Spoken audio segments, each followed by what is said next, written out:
분실물에 대한 동북아시아권 국가들의 통계를 보면 참 흥미롭습니다. 한국, 일본, 중국 세 나라가 분실물에 대해 대하는 자세가 참 많이 다르다는 것을 볼 수 있는데요. 일본의 한 웹진의 조사에 따르면 분실물의 수명이라는 말을 실었는데요. 이 말은 누군가 최신 핸드폰을 사람이 많은 공공장소 한가운데 두고 찾지 않는 시간 동안 얼마나 오래 그 장소를 비워도 다시 되찾을 수 있을지에 대한 실험과 통계를 발표했습니다. 우선 일본의 경우는 매우 안정적이었는데요. 다만 12시간 이상 오래 자리를 비우면 찾지 못하게 될 확률이 다소 올랐습니다. 한국의 경우는 잃어버린 초반대의 시간은 일본보다 수치가 낮았지만 오랫동안 잃어버려도 찾을 수 있는 확률은 일본보다 높았는데요. 이에 대해서는 뒤에 나올 이야기로 설명드리도록 하겠습니다. 중국의 경우는 역시 처참했습니다. 중국은 일반인들도 쉽게 접할 수 있는 분실물 중고팔이 안매장이 발달되었고 감시 카메라와 공안의 협조가 부족하고 분실물에 대한 보편적인 인식이 다른 국가들과 많이 달라 모두 매우 낮은 수치를 기록했습니다. 이를 보면 정말 중국에 가실 일이 있다면 물건 관리는 확실히 하셔야 할 것 같은데요. 중국은 최신 핸드폰이나 지갑 같은 귀중품뿐만이 아닌 옷, 안경, 심지어 예매한 영화 티켓까지 가져가서 사용한다고 합니다. 이렇게 심각한 환경 속에서 최근 중국 상하이 공항에서 일하는 한 분실물 관리소 여성이 남긴 글이 화제였는데요. 해당 글은 이러한 상황을 더 자세하고 구체적으로 말하며 한국인에 대해서도 공감 가게 이야기했습니다. 해당 글의 내용은 이러했는데요. 나는 중국 상하이 공항 분실물 관리소에서 10년 넘게 일해왔다. 분실물은 두 가지 경로로 들어오는데 한 가지는 누군가가 자리에 놔둔 물건을 우리 공항 관리원들이 찾아서 가져오는 것. 두 번째는 일반 고객님께서 분실물이라고 가져오는 물건들이다. 동북아시아 3개 나라의 사람들은 각자 케이스가 너무 다른데 분실물을 찾아주기 위해서 가져오는 사람들은 어느 나라 사람들이 가장 많을 것 같은가? 한국, 일본, 아니다. 바로 중국인들이 가장 많다. 그 다음은 일본인들이 많은데 신기하게도 일본 사람들은 지갑이나 핸드폰을 주면 직접 찾아주려고 한다.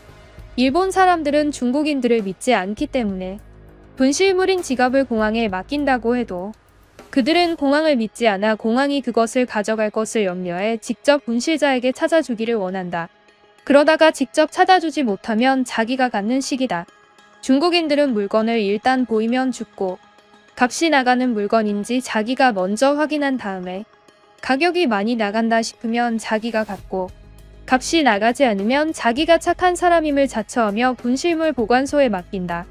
그들은 자신의 연락처도 같이 남기는데 그 연락처를 꼭 분실물 주인에게 전해달라고 한다.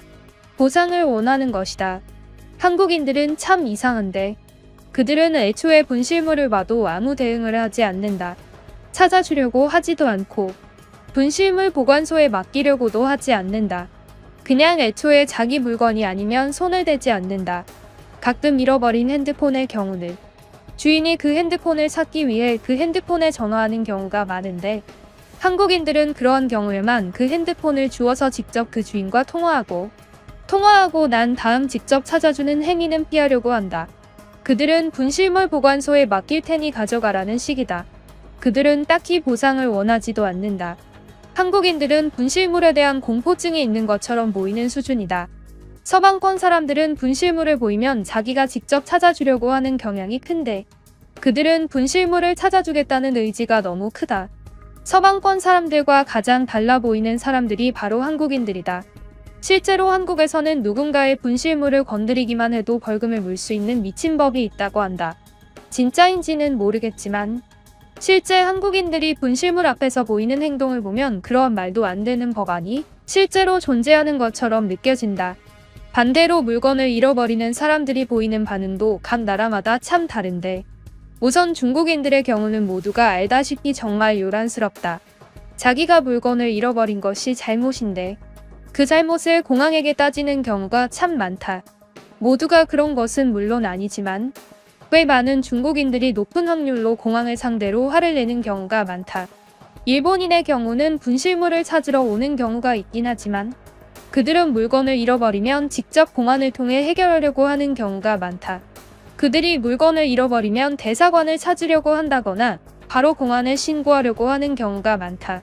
분실물을 관리하는 곳이 있음에도 불구하고 일본인들은 공항이 분실물 관리소를 믿지 않기 때문에 그들은 다른 믿을 만한 곳이 자신의 분실물을 찾아주기를 원한다. 그들은 그 물건을 찾을 때까지 믿을 만한 단체를 찾는다. 참으로 무시무시한 사람들이 아닐 수 없다. 한국인들의 경우는 꽤나 온화한 편인데 처음에 중요한 물건을 잃어버리면 그들은 매우 큰 패닉에 빠진다. 그리고 한국인들은 항상 자기들끼리 욕하면서 탓한다. 누군가 물건을 잃어버리면 같이 왔던 일행이 물건을 잃어버린 사람에게 정신 차리라는 듯이 타이른다. 그러면 물건 잃어버린 사람은 크게 주눅들어서 물건을 소극적으로 찾으려고 한다. 그들은 물건을 영영 잃어버리면 보험사를 찾는 경우가 참 많다. 한국인들은 여행객들 중 매우 많은 사람들이 실제로 여행자 보험이라는 것을 들고 오는데 물건을 잃어버리면 그들은 물건을 찾기 시작하다가 어느 순간 바로 보험사에 연락해서 해당 분실물에 대한 배상금을 받으려고 한다. 참 준비성은 철저하지만 물건은 참 잘 잃어버리는 것 같다. 한국인 여행객은 일본인들보다 적은 숫자이지만 분실은 한국인들이 훨씬 많이 한다. 한국인들은 실제로 카페에서 일을 할 때에도 화장실을 갈 때 자리에 핸드폰이나 중요한 것을 두고 가는 경우가 많다.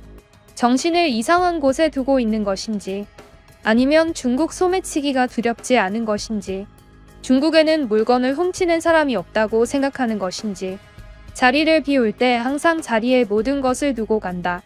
한국은 남성과 여성의 경우가 매우 다른데 중요한 것을 두고 가는 쪽은 대부분 남성들의 쪽이다.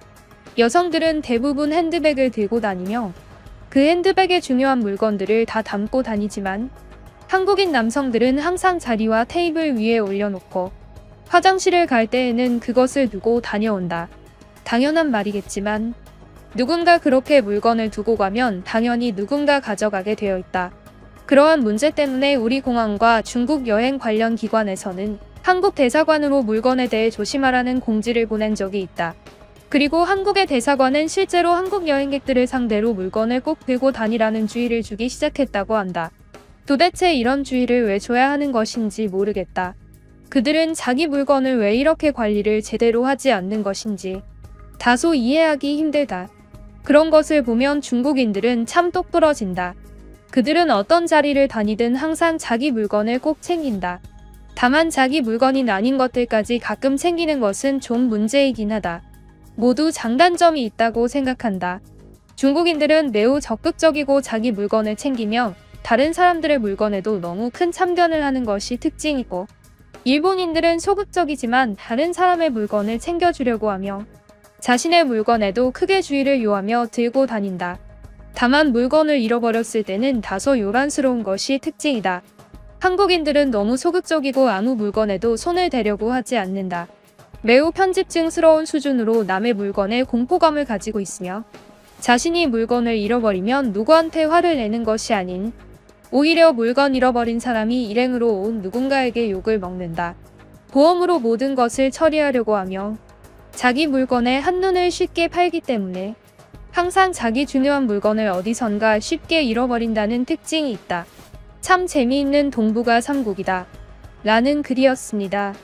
해당 글에는 또 공항에서 재밌는 일을 겪었다는 네티즌이 댓글을 달았는데요. 해당 댓글의 내용은 이러했습니다. 진짜 어색하고 이상한 경험을 한 적이 있었다. 한 한국인과 함께 공항 벤치에 앉아 있었는데 그 한국인 옆에는 핸드폰이 놓여져 있었는데 한국인의 핸드폰처럼 보였다. 그런데 그 핸드폰에는 계속 전화가 오고 있었는데 그 핸드폰은 매너 모드가 아니고 소리 모드로 되어 있어서 매우 큰 벨소리를 냈다. 그런데도 그 한국인은 계속 받지 않는 것이다. 그렇게 몇 분이 지나고 나는 정말 짜증이 나서 그 한국인에게 뭐라고 했다. 그랬더니 그 한국인은 당황한 표정으로 자기 핸드폰이 아니라는 것이다. 자기가 여기에 오기 전부터 그 핸드폰이 그 자리에 있었다고. 정말 이상한 경험이었다. 보통 그렇게 핸드폰이 혼자 덩그렁 놓여져 있으면 무조건 가져가서 팔거나 아니면 주인장에게 찾아줘서 보상금이라도 받는 게 보통인데 그 한국인은 그냥 그 옆에 앉아있기만 했던 것이다. 그리고 그 한국인은 그 자리를 떴고 나는 그 핸드폰을 들고 전화를 받은 뒤 그 주인장이 같은 중국인이라는 것을 알아내고 통화를 한 뒤 핸드폰을 돌려주고 약간의 사례금을 받았다. 정말 이상한 한국인이었다. 그런데 이 글을 보고 나니 한국인이 다 그렇다는 것을 알게 되었다. 어떻게 핸드폰을 모른 척 할 수 있지? 그런데 이런 게 어쩌면 좋을지도 모른다. 만약 한국에서 무언가를 잃어버렸는데 나중에 잃어버린 것을 알아내고 돌아갔는데 그 자리에 그대로 있을 수도 있다는 것 아닌가. 말이 안 되는 것 같지만 한국에서는 가능한 상황일지도 모르겠다. 도대체 한국은 뭐하는 나라인 것인가? 라는 댓글이었습니다. 그나저나 지금 이 순간 구독하기에 딱 좋은 순간인 것 같은데요. 이 타이밍에 구독 한번 눌러주시는 센스는 너무나도 사랑합니다. 그럼 지금까지 뉴스품의 안기자였습니다. 감사합니다.